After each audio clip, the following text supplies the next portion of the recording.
A defiant art curator, desperate to prove she belongs in a world that's always shut her out, grabs the nearest handsome stranger at Manhattan's most exclusive gala and kisses him in front of New York's elite, only to realize she has just kissed the city's most elusive and untouchable billionaire heir.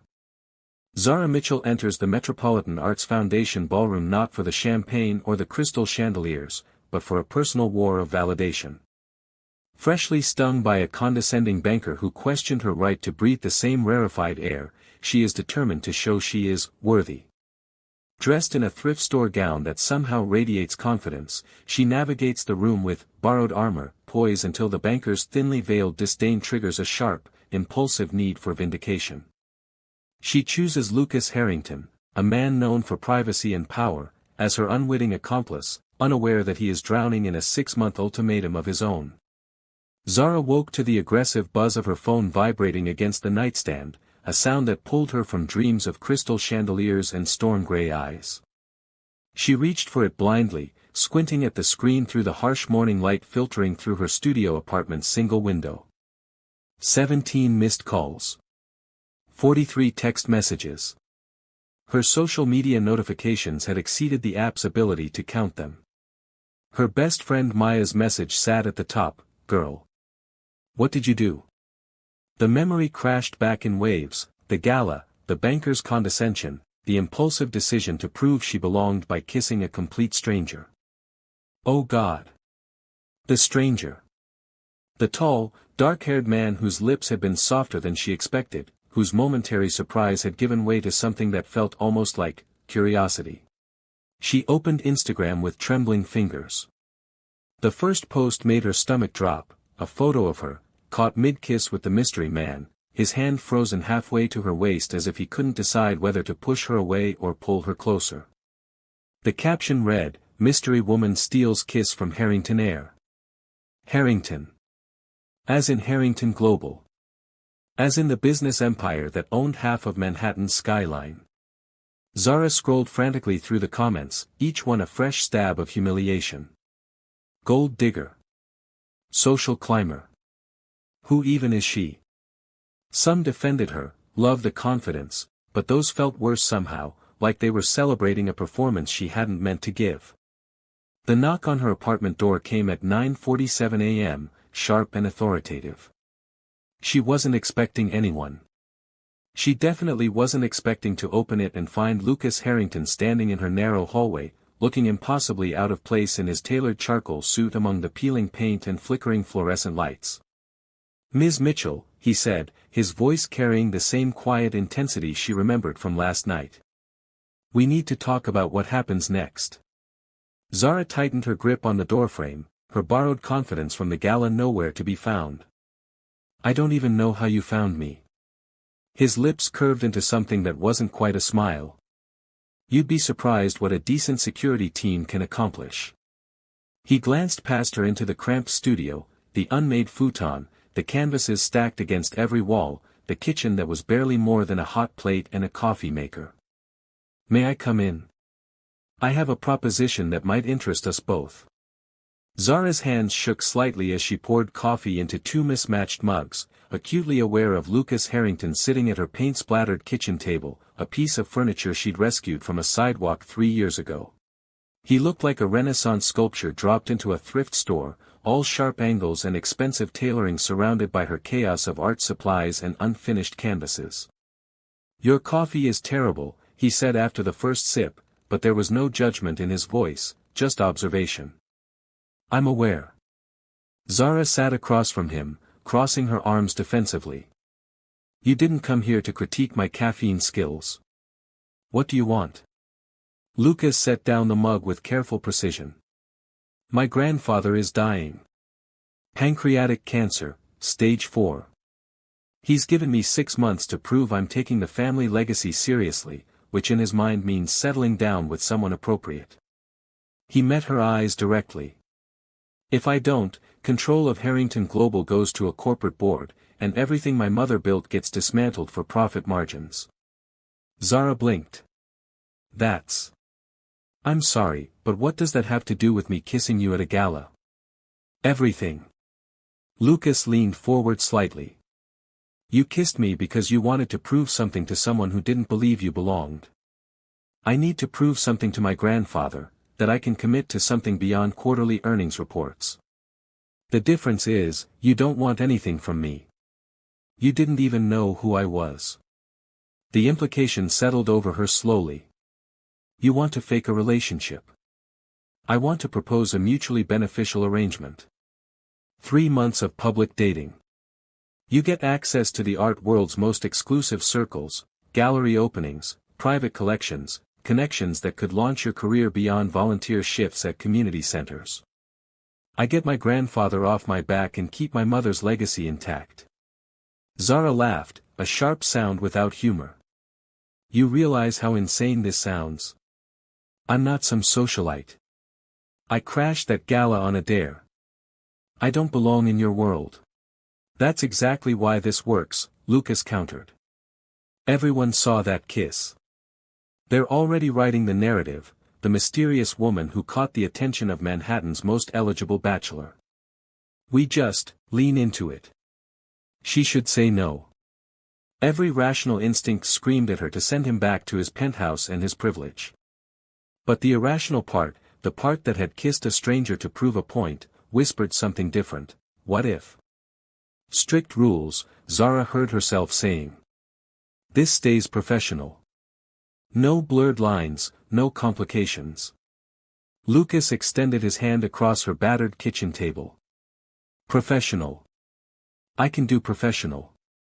Their handshake felt like signing a contract in invisible ink, binding, dangerous, and utterly irreversible. The Morrison Gallery opening was everything Zara had imagined and nothing she'd prepared for. Crystal champagne flutes caught light from installations that probably cost more than her annual salary. Women in gowns that whispered money with every movement glided past sculptures that belonged in museums. And there, at the center of it all, was Lucas Harrington with his hand resting lightly at the small of her back, a touch that was entirely for show and somehow felt entirely too real. Breathe, he murmured near her ear as a photographer's flash went off. You look like you're facing a firing squad. I'm wearing a borrowed dress and surrounded by people who can smell that I don't belong here. His hand pressed slightly firmer against her spine. Then educate them. That's a Caravaggio reproduction behind you. Tell me what makes it significant. Zara glanced at the painting, her curator instincts overriding her anxiety. It's not a reproduction. That's an original study. You can see the pentimento in the angel's wing where Caravaggio changed his mind about the composition. The dramatic chiaroscuro was revolutionary for 1595. He literally painted light as a divine presence. When she turned back, Lucas was staring at her with an expression she couldn't quite read. How did you? Ms. Mitchell. A silver-haired man in an impeccable suit approached, his eyes bright with interest. Gregory Morrison, gallery owner. Lucas didn't mention he was bringing an art historian tonight. Curator, Zara corrected, then caught herself. Well, technically I volunteer at a community arts center, but... She's being modest, Lucas interjected smoothly. Zara has one of the most discerning eyes for Renaissance work I've encountered. I've been trying to convince her to consult on my private collection. The lie rolled off his tongue so effortlessly that Zara almost believed it herself. Gregory's interest intensified, and within minutes, she found herself discussing the technical mastery of Titian's later works with 3 collectors who actually listened, who asked her opinion like it mattered. Lucas watched from a few feet away, accepting congratulations on the relationship with practiced charm, but his gaze kept drifting back to her. She was radiant when she talked about art, her defensive armor completely forgotten, her passion making her features come alive in a way that had nothing to do with borrowed designer dresses. The photographer captured them leaving together, Zara laughing at something Lucas had whispered, his rare genuine smile transforming his usually guarded features. The image would be on social media within the hour. Harrington and Mystery Woman make it official. Neither of them noticed that the smiles weren't entirely staged anymore. The charity dinner had been insufferable, 3 hours of forced conversation with hedge fund managers who measured worth in portfolio performance and society matrons who looked at Zara like an exotic curiosity. By the time they escaped to Lucas's car, Zara had smiled so hard her face hurt. "I need to not be around people for a while," she said, slumping against the leather seat. Lucas didn't start the engine immediately. "Where do you go when you need to disappear?" "Usually my apartment. Sometimes the observation deck at the community center where I can see the city but not be in it." She glanced at him. "What about you? Where does Lucas Harrington go when he needs to not be Lucas Harrington?" Something shifted in his expression, a crack in the polished facade. "I'll show you." 20 minutes later, they were parked along the Hudson River, the Manhattan skyline glittering across the dark water like a promise or a threat.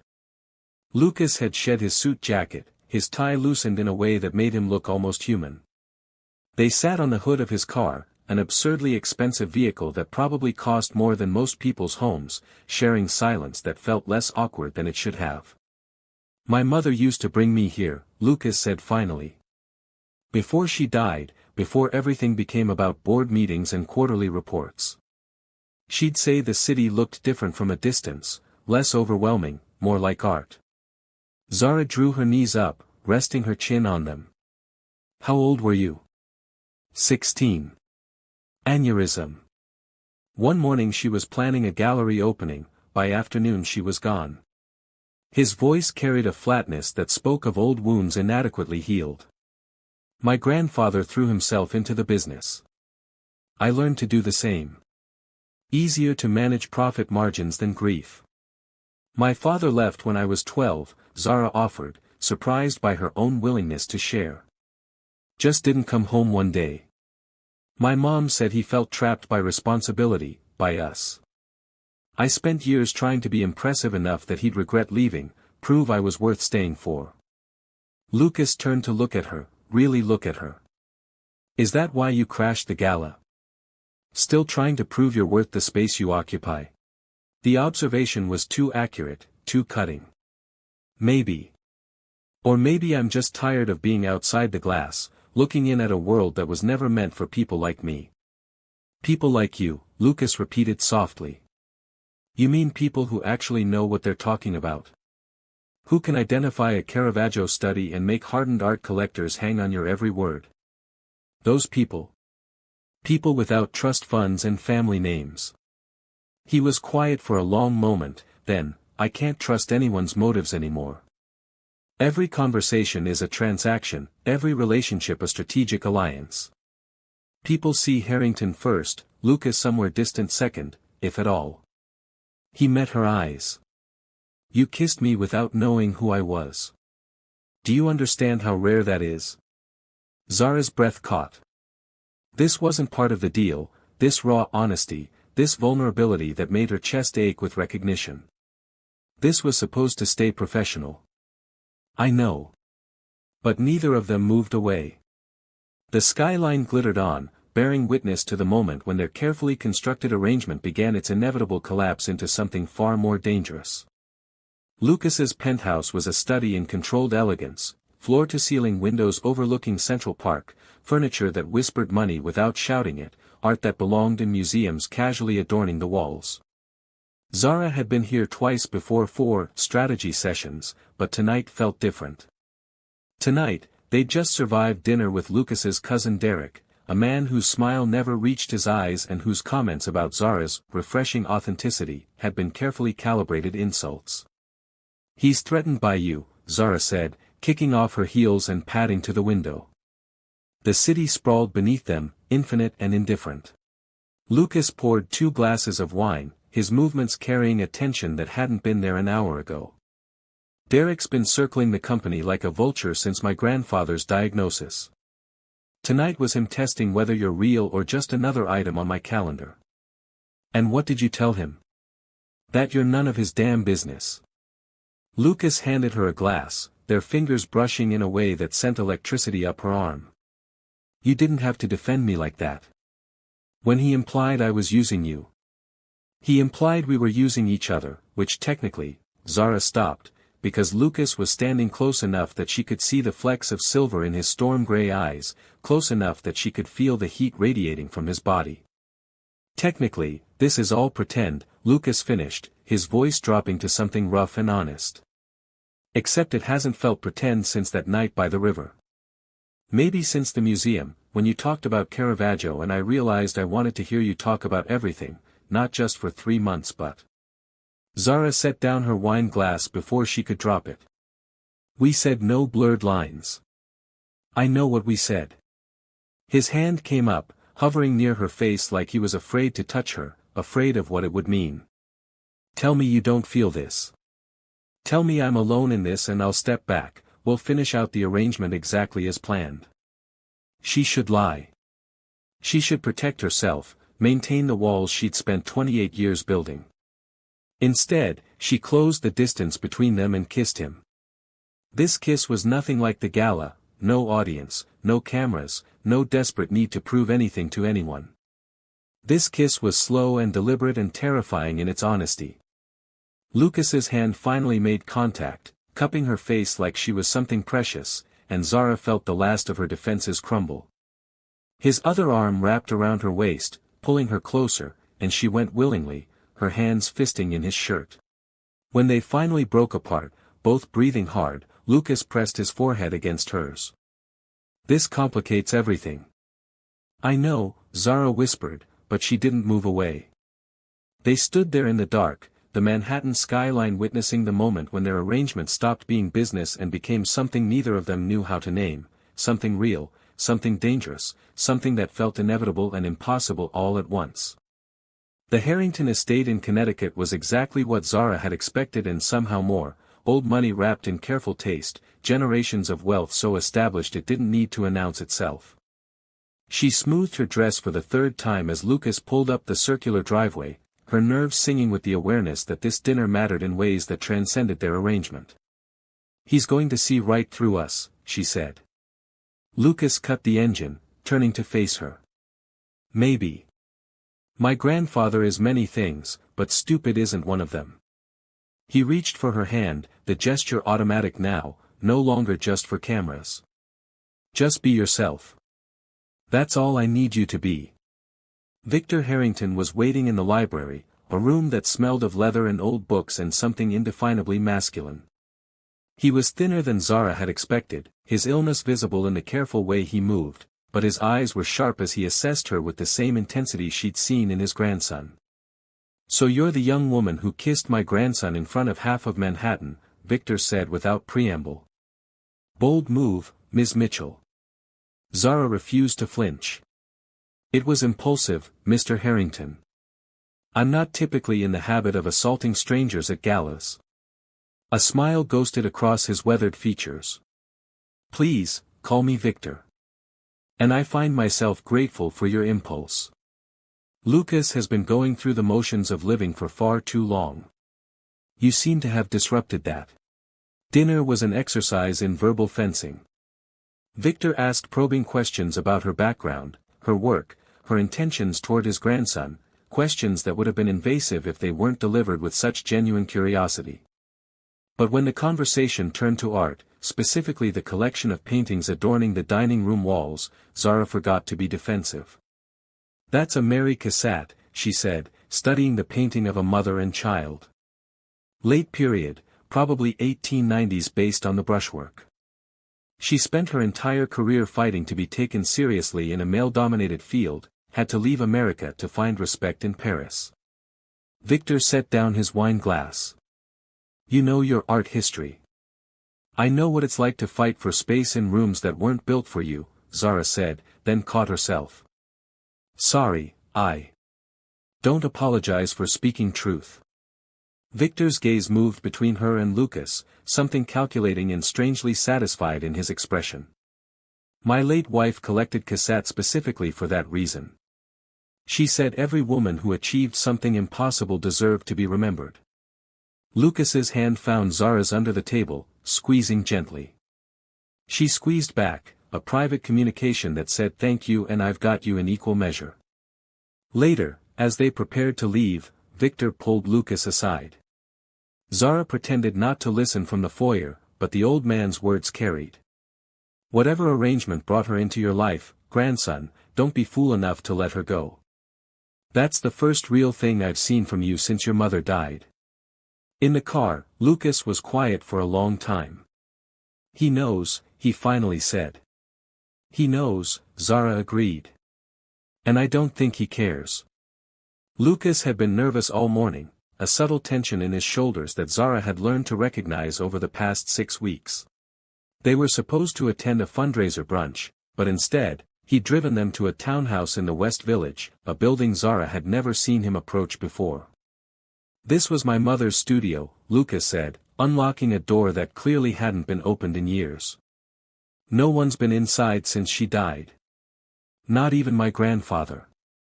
The space was frozen in time, canvases in various states of completion leaning against walls, brushes still soaking in cloudy water, a palette with dried paints that must have been her last colors. Dust motes danced in the light streaming through north-facing windows, and the air held the ghost of turpentine and linseed oil. It felt sacred, like a shrine or a wound that had never properly healed. Zara moved through the space slowly, reverently, studying the paintings with her curator's eye. Margaret Harrington had been talented, really talented. Her work captured light in ways that reminded Zara of the Dutch masters, intimate domestic scenes rendered with aching tenderness. A woman reading by a window. A child's hands covered in paint. A man asleep in a chair, vulnerable in his rest. She painted your father, Zara said softly, studying the sleeping figure. The week before she died. He was exhausted from a business trip, fell asleep in the chair. She said she wanted to capture him peaceful for once, without the weight he carried. Lucas stood in the doorway, unable or unwilling to venture deeper inside. After she was gone, he couldn't look at any of her work. It hurt too much. So we just locked the door. Zara turned to face him. Why bring me here? Because, Lucas's voice cracked slightly. Because you're the only person who would understand what she was trying to do. Who would see her, not just the Harrington name attached to her work. And because I'm tired of keeping all the parts of myself locked away in rooms no one's allowed to enter. Zara crossed back to him, taking his hand and pulling him gently into the studio. Then let me in. All the way in, Lucas. No more locked doors. They sat together on the paint-stained floor, surrounded by his mother's final creative outpouring, and Lucas talked. About the pressure of being his father's son, his mother's legacy, his grandfather's hope. About the fear that he was hollow inside, all performance and no substance. About how Zara had walked into his life in the most absurd way possible and somehow made him feel seen for the first time in 16 years. I'm falling in love with you, he said finally, the words raw and unpolished. That wasn't supposed to be part of the deal. Zara's heart hammered against her ribs. No. It wasn't. Tell me I'm not alone in this. She kissed him instead, a soft, honest answer that said everything her voice couldn't manage.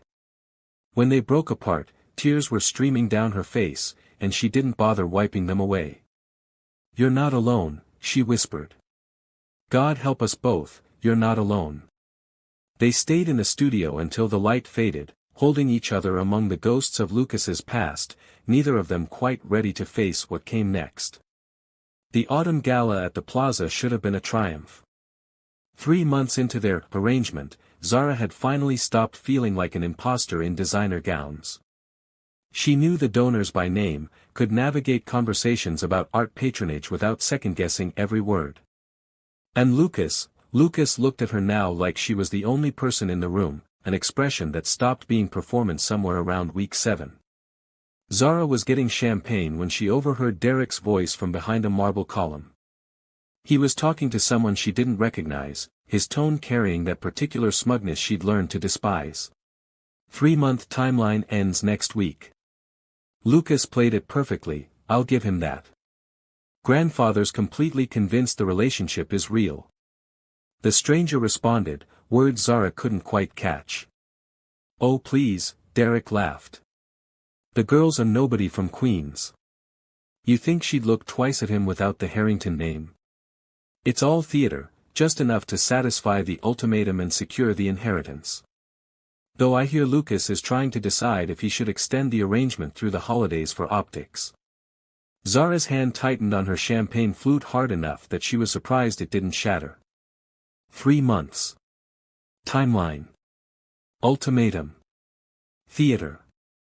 Every word was a shard of glass in her chest, cutting through the foolish hope she'd allowed herself to build. She found Lucas near the silent auction, smiling for a photographer. He turned when he sensed her approach, his expression shifting immediately when he saw her face. Zara? What's wrong? When exactly were you going to tell me? Her voice was remarkably steady considering her world was collapsing. About the timeline. About the inheritance clause. About the fact that I was just convenient timing for your grandfather's demands. The color drained from Lucas's face. Let me explain. 3 months, she cut him off, aware that people were starting to stare. That's what Derek just said. 3 months to present a suitable partner, or lose the company. When did you decide I was suitable, Lucas? Before or after you tracked me down at my apartment? Zara, please, not here. But she was done with professional, done with careful. Was any of it real? The studio? The Hudson River? Or was I just playing my part perfectly in your family drama? You know that's not. Lucas reached for her arm, but she jerked away. Don't. The single word carried enough force that he froze. I was someone's second choice once before. Someone's means to an end. I swore I'd never let myself be that again, and yet here we are. Tears burned hot behind her eyes, but she refused to let them fall. Not here. Not in front of these people who'd probably been laughing at her the entire time. She walked toward the exit, hearing Lucas call her name, feeling the weight of hundreds of eyes tracking her humiliation. Camera phones were out, of course they were. By morning, the internet would have a field day with this. The fake girlfriend finally figures it out. The social climber gets her comeuppance. At the doors, Zara paused and turned back one last time. Lucas stood frozen in the center of the ballroom, his careful composure completely shattered, looking more devastated than she'd ever seen him. Good. Let him feel a fraction of what she felt. For what it's worth, she said, her voice carrying in the sudden silence, I really did fall in love with you. That part was never pretend. Then she walked out into the cold October night, leaving Lucas Harrington and his world of calculated arrangements behind. For 3 days, Zara's phone exploded with calls, texts, and messages she didn't read. The internet had, predictably, lost its mind, some calling her a gold digger who'd gotten what she deserved, others defending her as the victim of a billionaire's game.